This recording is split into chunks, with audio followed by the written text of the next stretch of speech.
Karnavlardan sular akıp nur garip durka birdim ayna bakıp karay saçsız karap durka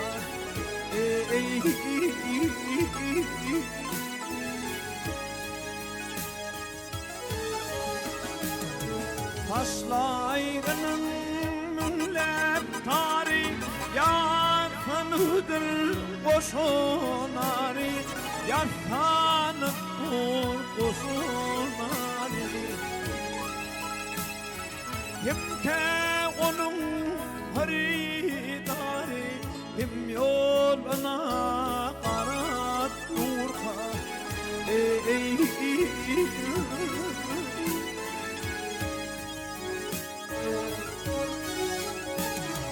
Kimke onun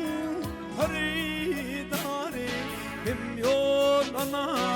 karat durka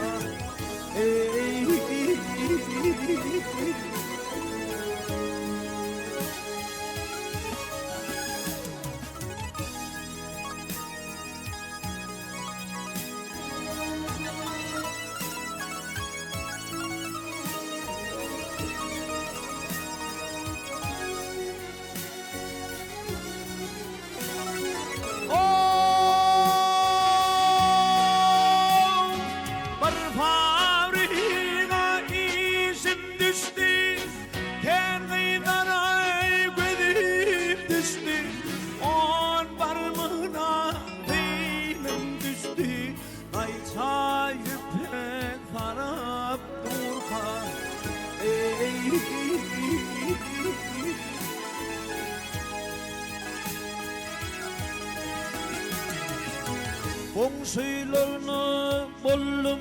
mihman Taşısına baktım duyman Cigicini yerde uyman Üdülep çıkarak durka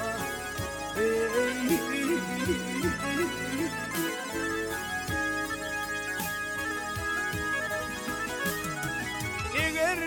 bolsa minde mümzan Emmecidi şomu kurvan Nedir onu hafif dilman Yüreğine yarat korka